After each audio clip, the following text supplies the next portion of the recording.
গোলকগঞ্জত দিন দুপৰতে ডকাইতি মুহূৰ্ততে লুটিলে লাখ টকা।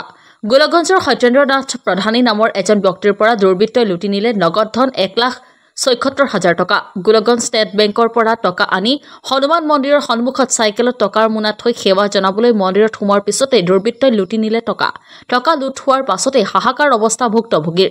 স্থানীয় আৰক্ষী চকীত এজাহাৰ ভুক্তভোগীৰ। সমগ্ৰ ঘটনা সন্দৰ্ভত আৰক্ষীয়ে অব্যাহত ৰাখিছে তদন্ত। ঘটনাটো হৈছিলে, মোৰ নাম সত্যেন্দ্ৰনাথ প্ৰধানী। মই আজি 11:30 পৌনে 12টা মানত বেংকত 1.5 লাখ টকা উঠালোঁ। তারপরে পিছত বেংকত মোৰ 1.5 লাখ টকা উঠাল আৰু যিটো বেগত মই টকাটো লৈছিলোঁ তাত আগৰে মোৰ মানে 26,000 টকা আছিল। ঘৰৰ পৰা বেগত আছিলে টোটাল 1,76,000 টকা। সেই টকাখিনি উঠাই ফেলে মই একদম বেংকৰ পৰা ডাইৰেক্ট চাইকেলেদি আহি হনুমান মন্দিৰৰ ওচৰত নামিলোঁ। এই যে গোলকগঞ্জ বাজাৰ সোমাওঁতে যে হনুমান মন্দিৰটো আছে, হনুমান মন্দিৰটো আছে চাৰিআলি বাজাৰ সোমাওঁতে, তাতে মই মোৰ চাইকেল ৰাখি ফেলে মই হনুমান মন্দিৰত সোমালোঁ। তাতে এটা ধূপৰ পেকেট ল'লোঁ।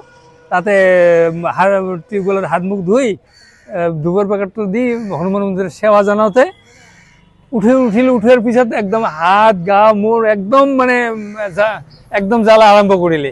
খুজাওঁতে উঠি দেখো এইফালে মই যে বেগটো যে ৰাখিছিলোঁ বেগটো নাই। বেগটোত আছিল মোৰ কেছটো আছিল 1,76,000 টকা।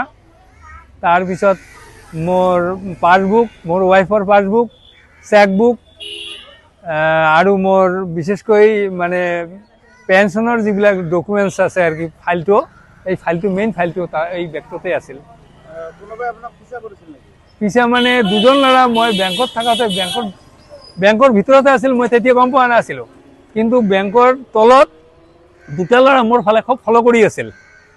কিন্তু মই সেইবিলাক এৰি ফেলে একদম মানে চাইকেল উঠি একদম ধামধুম এইফালে আহিলোঁ মানে ঘৰত যোৱাৰ কাৰণে।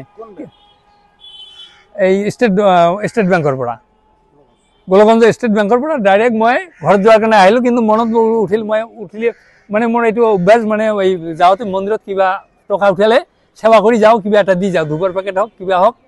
হনুমান মন্দিৰত সোমাওঁতে এই ধূপৰ পেকেটটো দি উঠাৰ পিছত, সেৱা কৰি উঠাৰ পিছত কি হ'ল, একদম গোটাই গা মুখ একদম খুজুতি আৰম্ভ কৰিলোঁ, মানে তত নোপোৱা হৈ গ'লোঁ।